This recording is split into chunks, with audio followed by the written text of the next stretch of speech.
Hello everyone, welcome to Learner Bee. I am Shivani Chauhan. Class 5th के NCERT के solution हम देखने वाले हैं हिंदी के पहला चैप्टर रिमझिम किताब का राख की रस्सी। तो क्वेश्चन है, तिब्बत के मंत्री अपने बेटे के भोलेपन से चिंतित रहते थे।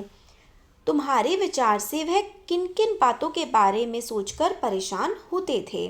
तो इसका देखिए आंसर है, हमारे विचार से वे सोचते होंगे कि उनका बेटा आगे चलकर अपना खर्चा कैसे चलाएगा और अपना जीवन यापन किस प्रकार करेगा, क्योंकि उनका बेटा ना बहुत ही सीधा था, इसलिए मंत्री चिंतित रहते थे अपने बेटे को लेकर।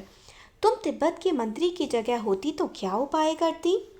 मैं तिब्बत के मंत्री की जगह होती तो अपने बेटे को प्यार से समझाती। अब शहर की तरफ जब वो गए थे वो देखते हैं।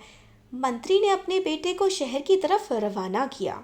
मंत्री ने अपने बेटे को शहर क्यों भेजा होगा? मंत्री ने अपने बेटे को शहर में दुनियादारी को समझने के लिए भेजा था।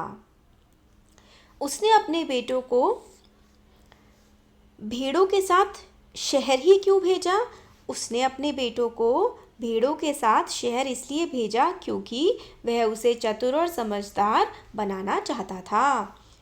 नेक्स्ट देखिए, तुम्हारे घर के बड़े लोग पहले कहाँ रहते थे? तो इस क्वेश्चंस में इस वाला जो क्वेश्चन है ना, काफ़ी सारे क्वेश्चन है। तो आपके घर के बड़े लोग कहाँ रहते थे ये पता करो। तो इसका जो आंसर निकल के आ रहा है वो ये है कि हमारे घर के बड़े लोग पहले गांव में रहते थे। मतलब आप पूछ सकते हैं आपके घर के लोग कहाँ रहते थे।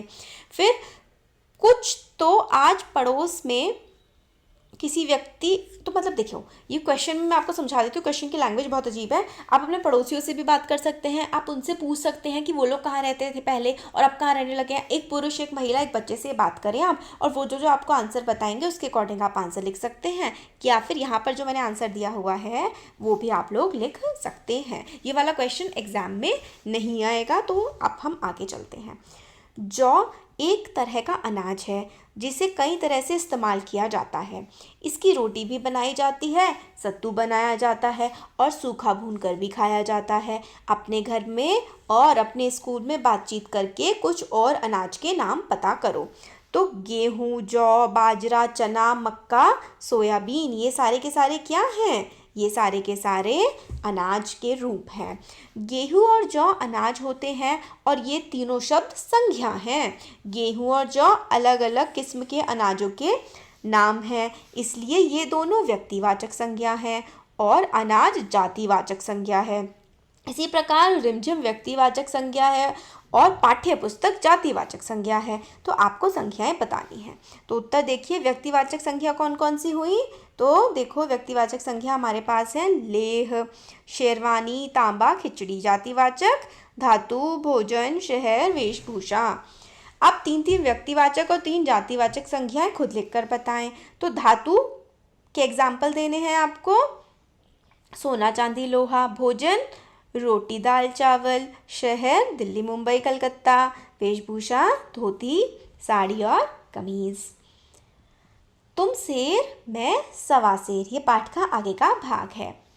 इस लड़की का तो सभी लोहा मान गए, था ना सचमुच नहले पर दहला, तुम्हें भी यही करना होगा। तो ये भी जो है ना, ये वाला जो क्वेश्चन है ये छात्र स्वयं करें, वही वाला जो पार्ट होता है कि भाई लड़की ने भी कुछ चतुराई दिखाई थी, आप भी कुछ चतुराई दिखाएं। तो इस तरीके का क्वेश्चन है, आप आंसर देख सकते हैं। मैं पढ़ूंगी तो आपके चैप्टर से रेलिवेंट नहीं है, आप अपनी कहानी भी यहाँ पे बना के लिख सकते हैं। मैंने एग्जाम्पल में दिया है कि भाई आप अपने टीचर के हाथ पे जैसे बर्फ़ रखें और फिर वो पिघल जाएगी, और मतलब इस टाइप का है, आप पढ़ सकते हैं।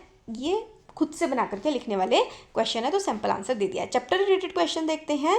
क्वेश्चन नंबर 3 है, मंत्री ने अपने बेटे से कहा, पिछली बार भेड़ों के बाल उतारकर बेचना मुझे ज़रा भी पसंद नहीं आया। क्या मंत्री को सचमुच यह बात पसंद नहीं आई थी? अपने उत्तर का कारण बताओ। तो आंसर है, ऐसा नहीं था कि उन्हें बात पसंद नहीं आई, लेकिन मंत्री को पता चल गया कि ये काम उनके बेटे ने नहीं किया। वैसे भी वह अपने बेटे को चालाक या होशियार बनाना चाहता था, इसलिए उसने ऐसा किया। वह बाद में उसने उस लड़की से अपने बेटे की शादी करवाई। तो वो जो वो लड़की उसको शहर में मिली थी ना, वो काफ़ी चतुर थी, इसलिए मंत्री ने अपने बेटे की शादी उसी लड़की से करवा दी। नेक्स्ट देखिए, पहली बार में मंत्री के बेटे ने भेड़ों के बाल बेच दिए और दूसरी बार में भेड़ों के सींग बेच डाले। जिन लोगों ने ये चीज़ें खरीदी होंगी उन्होंने भेड़ों के बालों सींगों का क्या किया होगा? अपनी कल्पना से बताओ तो सजावटी। जिन लोगों ने ये चीज़ें खरीदी होंगी उन्होंने भेड़ों के बालों से ऊन और वस्त्र और सींगों से सजावटी सामान बनाया होगा। बात को कहने के तरीके। नीचे कहानी के कुछ उपाय दिए गए हैं। इन बातों को तुम किस तरह से कह सकते हो? चैन से जिंदगी चल रही थी, तो इसको आप कह सकते हैं जिंदगी आराम से कट रही थी। नेक्स्ट देखिए, होशियारी उसे छूकर भी नहीं गई थी, वह होशियार नहीं था। मैं इसका हल निकाल देती हूँ, मैं इसके लिए उपाय बता देती हूँ। उनकी अपनी चालाकी धरी रह गई, उनकी अपनी चालाकी किसी काम नहीं आई। तो ये जो है इनकी जगह आप ये भी बोल सकते हैं। आगे देखिए, लोनपो गार का बेटा होशियार नहीं था। होशियार और चालाक में क्या फ़र्क होता है? किस आधार पर किसी को तुम चालाक या होशियार कह सकती हो? इसी प्रकार भोला और बुद्धू के बारे में भी सोचो और कक्षा में चर्चा करो। तो होशियारी से तात्पर्य है समझदार होना, जबकि चालाक का अर्थ है अत्यधिक चतुर होना। जो व्यक्ति दूसरों से काम निकलवाने के लिए तरह तरह की बातें करता है उसे हम चालाक कहते हैं। वहीं जो व्यक्ति समझदारी की बातें करता है उसे समझदार कहते हैं। इसी प्रकार भोला का अर्थ है सीधा साधा होना, जबकि बुद्धू का अर्थ है बेवकूफ़ होना। लड़की को तुम समझदार कहोगे या बुद्धिमान? तो लड़की को हम बुद्धिमान कहेंगे, क्योंकि वह अपनी बुद्धि के बल पर हर समस्या का समाधान आसानी से ढूंढ रही थी। नाम दो, तो मतलब इस जो चैप्टर है ना, इस चैप्टर में लड़की का और लड़के का नाम ही नहीं बताया। आप क्या क्या नाम दोगे उन्हें? तो लोंगपो गार के बेटे को हम नुखू नाम देंगे, जबकि लड़की को डावा नाम देंगे। तो ये भी आप खुद से ही कर सकते हैं। ये जो क्वेश्चन है, ये हमने सारे के सारे क्वेश्चन आंसर्स देख लिए और चैप्टर का जो लिंक है वो आप लोगों को डिस्क्रिप्शन बॉक्स में मिल जाएगा। चैप्टर भी हमने कवर करा हुआ है। वीडियो पसंद आया तो लाइक, शेयर और सब्सक्राइब करें। Thank you so much.